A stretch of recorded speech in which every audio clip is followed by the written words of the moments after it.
Hello everyone, welcome back to my channel. আমার আরও একটি নতুন ব্লগে তোমাদের সবাইকে অনেক অনেক ওয়েলকাম। সবাইকে শুভ সকাল জানিয়ে আজকে নতুন একটি ব্লগ শুরু করছি। আর তোমরা তো দেখেছিলে ওই দিন অন্নপ্রাশন গিয়েছিল। আর আজকে হচ্ছে 12 তারিখ। আজকে আমাদের বাড়িতে আছে নারায়ণ পুজো। আর আমার গলার আওয়াজটা একটু অন্যরকম লাগছে, কারণ আমার শরীরটা ভালো নেই। সর্দি, কাশি, জ্বর এসব হয়ে গেছে। যেহেতু বাড়িতে অনুষ্ঠান গিয়েছে, তাই শরীরটা একটু খারাপ আছে আমার। তো শরীরটা একটু খারাপে আছে আমার, সর্দি, গলা ব্যথা এসব আছে।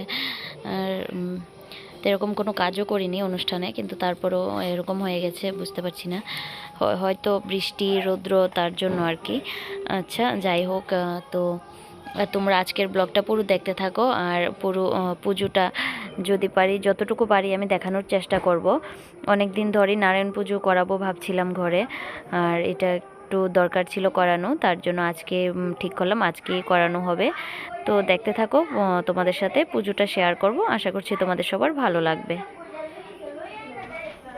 তো এই দেখো, আমি তো সকাল সকাল উঠে স্নান টান করেছিলাম, কারণ ঠাকুর চলে আসবে বলেছিল 7টার দিকে। তো তাড়াতাড়ি উঠে গিয়েছিলাম, ঠিক 5টার সময় উঠেছিলাম। তারপরে আবার ঘুমিয়েছিলাম। তো 6টার সময় উঠে গিয়েছিলাম। উঠে আগে স্নান টান করে এসে গিয়েছি। আর এখানে আমার শাশুড়ি মা পুজো দিয়ে দিচ্ছে, আসনের পুজোটা আগে দিয়ে দিচ্ছে রাধা কৃষ্ণের আর গোপাল, কারণ গোপালকে তো সকাল সকাল পুজো দিতে লাগে, ভোগ লাগাতে লাগে, তাই গোপালকে পুজোটা দিয়ে দিয়েছে। আসনের পুজোটা হয়ে গেছে, আর ওইখানে চলছে ফল কাটাকাটি চলছে, ভোগ সাজানো হবে, তারপর ঠাকুর আসবে, পুজো শুরু হবে। ঠাকুর বলেছিল 7টার দিকে এসে যাবে, দেখা যাক কয়টার দিকে আসে আর কয়টার সময় পুজো শুরু হয়, তোমাদের সাথে সবটাই শেয়ার করব। তো ফাইনালি 7টার সময় বলেছিল আসবে, বাট 8টার সময় এসেছে। তো এখানে পুরো ভোগ টোগ সাজানো হয়ে গেছে, দিয়ে দেওয়া হয়েছে আসনের সামনে, ঘট বসানো হয়ে গেছে। তো দেখতে থাকো তোমরা। তোমাদের ভালো লাগলে অবশ্যই কমেন্ট করে জানিও যে আজকের ভিডিওটা আমার কেমন লেগেছে। আর যারা এখনও আমার চ্যানেলটিকে সাবস্ক্রাইব করোনি, প্লিজ সাবস্ক্রাইব করে পাশে থাকো, আমিও তোমাদের পাশে অবশ্যই থাকবো। তো তোমরা দেখতে থাকো, আর ভয়েস দিচ্ছি না, এখান থেকে পুজোটা তোমরা দেখতে থাকো। আশা করছি তোমাদের ভালো লাগবে। আর পুরো পুজোটাতেই যদি ভয়েস দিই, তাহলে পুজোটা কিভাবে হলো তোমরা আর কি দেখবে, তাই না? তো পুজোটা দেখো, আশা করছি তোমাদের ভালোই লাগবে। আর কার এখানে কিভাবে নারায়ণ পুজো হয় অবশ্যই কমেন্ট করে জানিও। আর আমার ভিডিওটা কে কোথা থেকে দেখছো অবশ্যই কমেন্ট করে জানিও। তো দেখতে থাকো, আগে কি কি হয় পুজোর রিচুয়ালসটা পুরোটা দেখতে থাকো।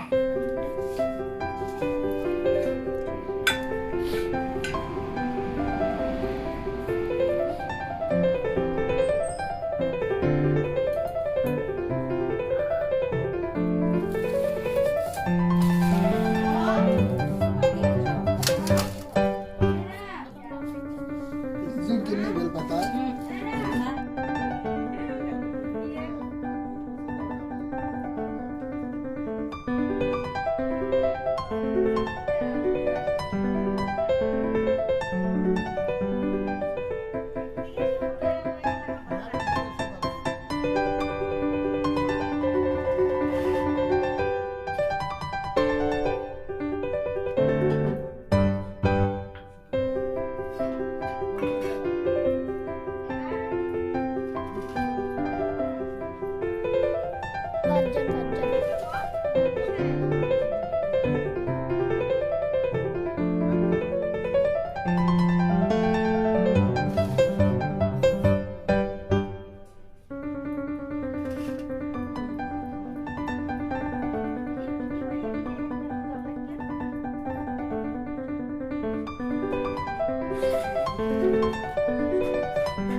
Maria, quando estava desligado, tá ali, tá ali.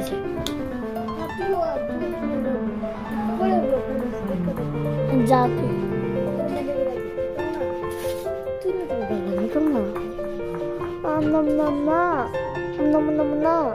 মতো করিস না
চতুর্বর্গ সিদ্ধিকা মানে অষ্ট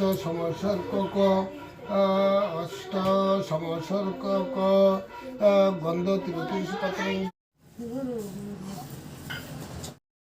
তো এই দেখো পুজো মোটামুটি শেষের পথে, আর এখানে করবে যজ্ঞ। তো যজ্ঞর যা যা লাগে সব কিছু হয়ে গেছে, আর এবার মানে যজ্ঞের তো আগুন দেওয়া হবে, তো প্রস্তুতিটা নিচ্ছে, যজ্ঞের পুজোটা করছে, তারপরে যজ্ঞটা স্টার্ট করবে।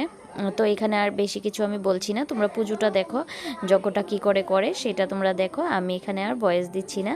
তো যজ্ঞ শেষ হলে তারপরে দেওয়া হবে অঞ্জলি, আর অঞ্জলি নিলেই পুজোটা কমপ্লিট হবে। তো আগে কি হয় তোমরা দেখো, আর এখানে আমি ভয়েস দিচ্ছি না, তোমরা দেখতে থাকো।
Gracias.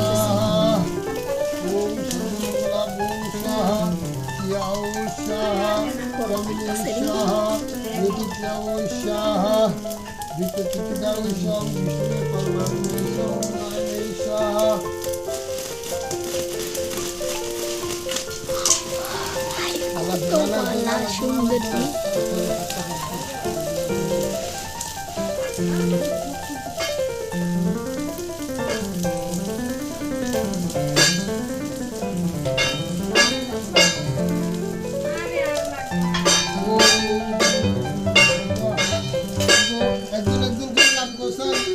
দীপন দত্ত কইছি কইতাছি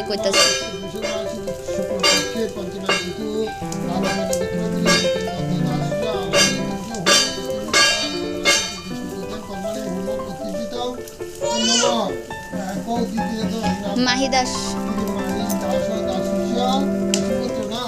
আলমানগর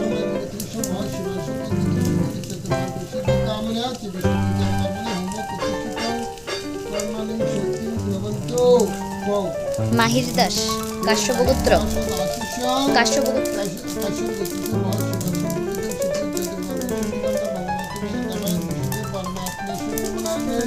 স্মিতা দেব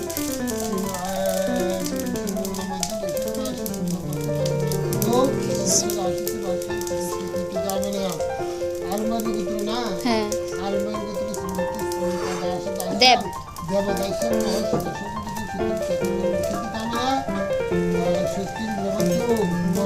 ডলি কপালি দেবনাথ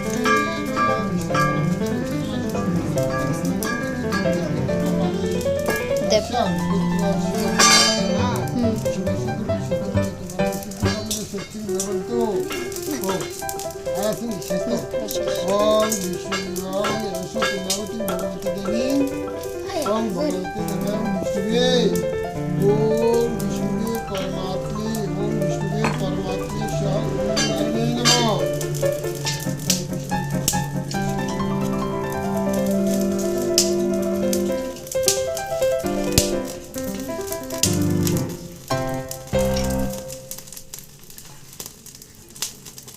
যজ্ঞটা কিন্তু খুব সুন্দর হয়েছে আর যজ্ঞের আগুনটা তো অনেক উপরে উঠেছিল।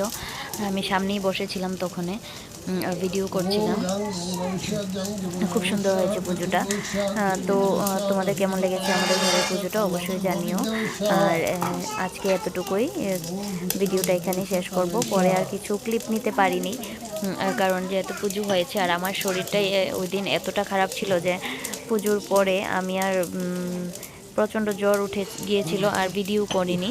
তো এতটুকুই, দেখা হবে নেক্সট আরেকটা ব্লগে। পাশে থেকো আর ভালো